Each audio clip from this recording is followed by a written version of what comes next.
Well, fucking Weymouth, eh? This place cool, isn't it? And I know when he said my name was Irish, you know what you were all thinking? That we love fucking Irish people, don't we? We do leprechauns, limericks, and lucky fucking charms. And then I started talking, and you were thinking, fuck, we got a grumpy one. Then the next thing out of your mind was, did that motherfucker just bring a backpack up there?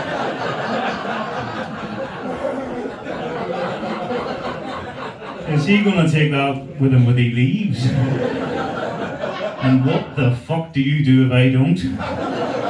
Is there any other Irish people in here? Are you? Where about you from? You know, whatever she does, you fucking do.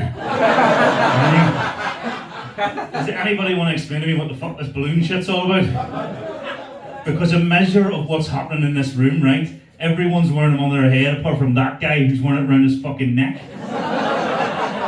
Is that your wife? So that's a measure of how this relationship is going, is it? There was one guy at the back was wearing it around his mouth. He's clearly been told shut the fuck up while the comedians are talking. How long have you been married? Where is he? Where's the guy that had it around his neck? Is you by the door, big man? That guy there? So confused, yeah? You had it around your mouth? Yeah. Not married. You what? Not married. We're just going to move on. It turns out I don't speak Weymouth. Who fucking knew? I love this part of the world though. I got in trouble here, but not in way. I'm in the Navy, so this is one of the first places I ever get. Is there any other military people in here? Army? You can't help everybody, eh? I love the army, right? Because whenever they go, because the Navy and the army got a great relationship, because whenever you go somewhere to fight and die, we give you a lift. We're good. That's the last comfort you get is coming off one of our ships. Not a Twickenham. Fuck you, Pongo. He's not wrong. We do the Army Navy every year, and we've won once. And they've won, I think, 364 fucking times. It pisses me off. It's the one thing, because I'm a big rugby fan, and I look forward to it every year. And then they show up. Nobody from the RAF, we always beat those fuckers. Of course you wouldn't admit that, I did say military, didn't I? They're not in it. So the people on the front row have bound to have noticed by now and have asked themselves a different question. They're saying, Irish mate, what the fuck are you wearing on your feet? Oh, I'll show you. Look at those fucking things. Look at them. Yeah, sexy as fuck. Just so we're clear, I've been married to my wife for 16 years. I'm from a council estate in Belfast, got a promotion at work, and she thought these fucking things was what I needed in my life. This is true, I have never worn them except on stage so I can make fun of them. Because they look expensive. And when she showed them to me, I took them out of the box and I was like, hey, they look expensive. How much did they cost? It was like 600 quid. And I was so fucking angry, I missed the bit where she said, per slipper. And I'm like, honest to God, I've only ever seen shoes like this on the high-end prostitutes in porn movies that you've probably stopped watching by now. Oh, he hasn't? Oh, fucking fair play to you. Fair play to you. You know what I mean? And the ladies don't know what these mean. They are genuine Christian Louboutins. And they are shit. One of my mates said to me, he said, Irish mate, I didn't know Christian Louboutin made shoes for men. They fucking don't. Do you like that? The only person I'm sure that's seen me do this before fucking did my line. Did my fucking line. The irony though, the most expensive fucking thing I own, and effectively they're a pair of milk slippers. I was going to a wedding in Belfast, mind, and my wife was like, you should wear them slippers. You should let people know how well we're doing. See, me and the Pongo were the only ones that didn't shit ourselves. Him because he's in the army, and me because I carry one of them fuckers around with me. You know what I mean? Boom. Here, you're in the army. When I set down a bomb, why the fuck didn't you just jump on that shit? You save all the people of Weymouth. He must work in the back lines. Like, you're a chef. No, what do you do in the army? Signals. He waves at people. Go over there. It's where the enemy are. So is this your beautiful wife? How long have you guys been married? pop it in your phone. Fucking Jesus Christ. So he knows that. That is the first time I ever asked that question where the woman didn't know. I should imagine living with you as a treat. Is it like, do you get a she-laboration once a day? Is that a thing?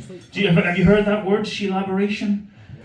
Oh, have you not? That's the women version of what men have as mansplaining. She-laboration is, I once walked into my living room and said to my wife, I'm hungry. And she said, oh, I went to Asda earlier today, I bought a dress, I bought some toothpaste, I bought some dental floss, and then I went down to the freezer aisle where I bought some frozen food, and then I bought some pancakes for the kid and some bread for the beans on toast in the morning, and I got some cheese.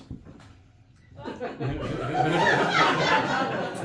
I was like, I'm sorry? He says, well, you like a cheese sandwich? I thought that made sense. That's from I'm hungry. That was how she thought she would answer that fucking question. Do you have kids? How many kids you got? 5? Are you Catholic as well? Buy a fucking TV. Honest question. Which one's your favourite? None of them. You're going to have to explain further. You love them all, but none of them are your favourite. You're saying that you love them all equally. The dogs are my favourite. Right, so anybody that didn't understand what I meant by she-laboration, you fucking get it now, aren't you? You fucking get it now.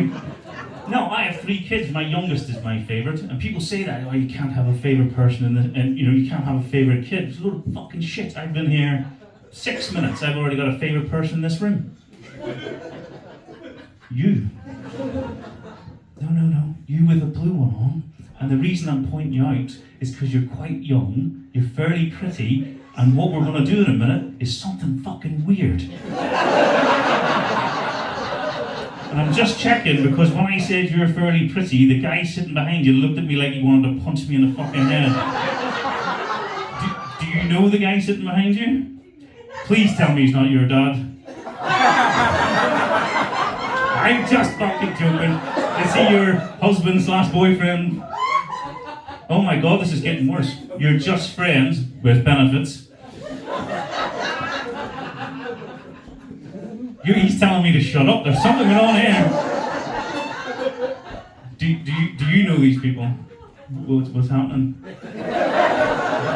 You like the sort of person that would tell tales? Oh, shit happens. God, amazing. I am going to shut up because even though I brought a bomb to the States, he looks proper fucking dangerous. Anyway, we are going to do something weird in a minute, and you're going to find it very uncomfortable. I'm not going to lie, so are you. You're going to be right up close to the business end of this joke. And just so we're clear, when I wrote this joke, I laughed like an idiot for about 20 minutes. No, so I've got 3 kids, and my youngest is my favourite. It's because she's a fairly funny kid. You know, I picked her up from school the other day, and we were walking down the street, and she was like, hey dad, it's my favourite lamppost right there. Fucking weird thing to say, and I turned round and somebody had drawn a big comedy cock on it. And I was like, fair play, that's nice artwork. And she just went, oh, thank you. Honest to God, I took like 3 more steps, right? I took 3 more, and I was like, hold on, you're 10 years old. How the fuck do you know what a penis looks like? And she was like, well, I've seen yours once. I'm like, cool, but I wanted people to see the artwork, so I drew that, but bigger. Burned by a fucking 10-year-old. Absolutely horrific. And then she was telling me about this business that she has to do. She said, oh, we've come up with this business idea, you know, in school, we've got to do stuff. And we decided to sell, we're going to sell cakes, and we're going to sell kittens. I was like, oh, that's very nice. And she went off to make the sign. She brought the sign down. You know, she actually called the business Pussy Pastries. She was like, the teacher thought we were a bit weird when we came up with that. She laughed a little bit. I was like, not surprised. Not surprised. But she was at me. She was like, she said, Dad, I really want to get a TikTok. And my wife disagreed because my wife is a sensible human being. And I did that brave thing that all husbands do. I went into my wife, left the house and went to the shops, and then we downloaded the TikTok because I'm a cool dad. Gentlemen, I've never been more wrong, more fast in my entire fucking life.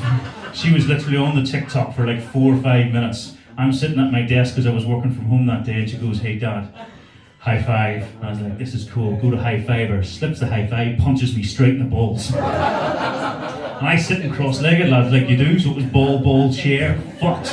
And all the blokes in here know I'm no biologist, but your balls are directly connected to your fucking lungs. Because when you get a good ball shot, you lose the ability to breathe. I lost the ability to sit. I fucking fell out of the chair, and I'm not embarrassed by this. I crawled to the bathroom, crawled. And ladies, you won't know this. You won't know this, right? So you get a good ball shot. You can't sit in the toilet normal. You can't do it. You gotta go boom! Man spread, balls hanging in the breeze. And no lad knows why we do this, but we do. When it hurts, you just reach down. Look at my fucking eyes, you dirty bitch. Fucking pervert in the front row.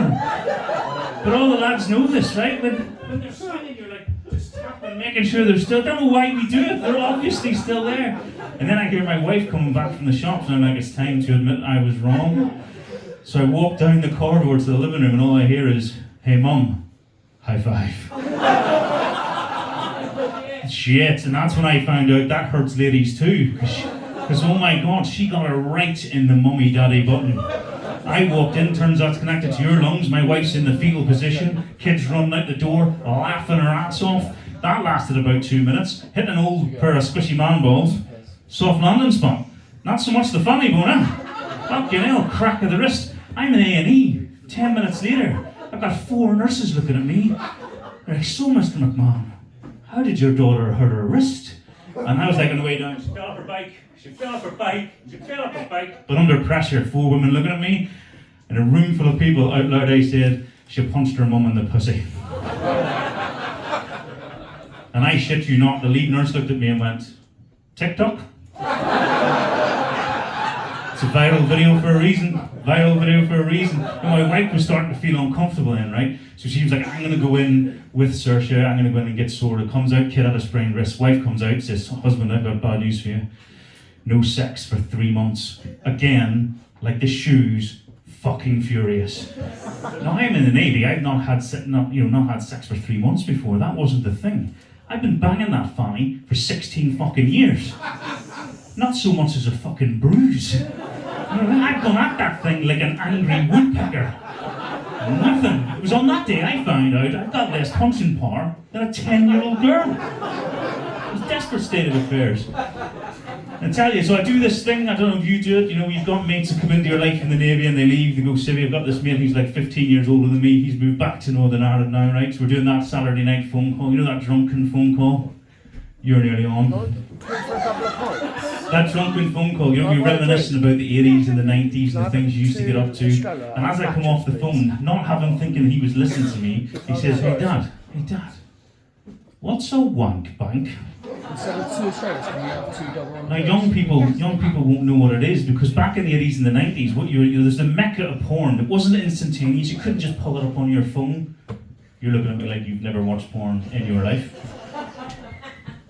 And you don't think I'm funny, which is killing me because everybody else does. Let the smile reach your eyes. You'll feel better for it. No, so the mecca when you were a young boy, back in the 80s and 90s, you'd find a magazine in a bush. That was a great day at the office. It was even better if the pages weren't stuck together. That was great. And then you got into the 90s, and the best thing that could ever happen to you is you found your dad's VHS stash. Hey, his wife immediately tapped him on the shoulder, and the VHS stash was brilliant, but you had to remember the rules, didn't you? You had to remember the rules, you had to rewind that shit back to the exact, young people, you had to rewind something from where it was back to the fucking start. So you had to rewind it back to where it was so he wouldn't know. And then at some point in your teenage years, you figure out, where I started was where he finished. Oh, it's disgusting, huh? One time I felt really bad for him because the photocopier guy had only just turned up. I was like, Dad, what were you thinking? It's a bad day. But what you had to do, so the wank bank, right? So what you had to do is you had to find somebody. You had to find somebody you found attractive. And you had to look at that person. You had to get right up and you had to look at them and you had to go, to do this, you had to go, click. And you're in the wank bank now. About midnight tonight, you're going to feel a flutter in the funny area. Sorry, we're in Weymouth. A minge tingle. And you're going to be wondering what that is? Me. Cracking one out over you. I'm so sorry. What's your name, my love? Kaylee. It's nice to meet you, Kaylee. You know what to say, Kaylee? It's always nice to put a face to a name. Big man behind her, what's your name? Danny. Danny, I'm not gonna lie to you, mate. I got a bit of you in that picture. About midnight tonight, Danny. Gonna be me, you and Kaylee just being friends. Lying bastard. But I'll leave you with this, right? So I went to that wedding in Belfast, right? I went. Kaylee, you didn't think you were going to enjoy that. You fucking loved it. The people around you are going, he could have put me in a wank bank. Was I not good enough? Low key, you're fucking furious, aren't you? Look how angry you are. Look how angry you are. I want to be in a wank bank. Fuck Kaylee in the wank bank. No, that's the intent, I will. No. So no, I went to that wedding in Belfast, right? And I drove over to the council estate I used to live in, and I see my brother, right? And this thing that, you know, when you join the forces, it's the whole UK wide, and you end up in wherever you did your basic training, and it's just a plethora of fucking accents, and no one can understand each other. Everyone says stuff. You've got Scottish people, fucking Welsh people, Irish people. No one can understand each other, so everyone softens their voice. But you know that thing when you pick up the phone and you phone home and the accent comes on that little bit stronger? I never thought about that the other way around. The other way round. So when you're here, your accent's up. So I step through the door. I'm an officer now, and I get a phone call from a mate of mine. I shit you not, his name is Rupert Cash. He is as fucking posh as you think he is unbelievable, silver spoon. And I'm on the phone, my brother is getting angrier, unbeknownst to me, and angrier as I'm standing there going, well, yes, Rupert, we'll have to talk about it next week. It's a little bit nefarious. I'll see you later, dear chap. Ta-ta for now. And I turned round and I shit you not, he looked at me like he wanted to have one of those and throw it straight in my fucking face. And he was like, when did I get a posh prick for a brother? And I was fucking heart hurt. I'm from that same council estate in Belfast, and I'm looking, I'm like, I'm not a posh prick. And I looked at my wife and I was like, you tell him. And my wife threw me straight onto the bus. She was like, ask him what he had for breakfast. Had a poached egg, with some smashed avocado, some shavings of smoked salmon. Honest to God, he looked at me and went, you're right, you're not a posh prick, you are a cunt. And with that, he just walked out of the room. My dad was there, he didn't say a fucking word, he just stood up and followed him out. And I'm hard hurt and I can't stand it. And I'm fucking like this. I'm looking up in the air. I'm going, fuck, I'm the same guy. I've not changed. And then I looked down and all I could see were these fucking shoes. Ladies and gentlemen, you've been absolutely awesome. I've been Irish. Thank you so much.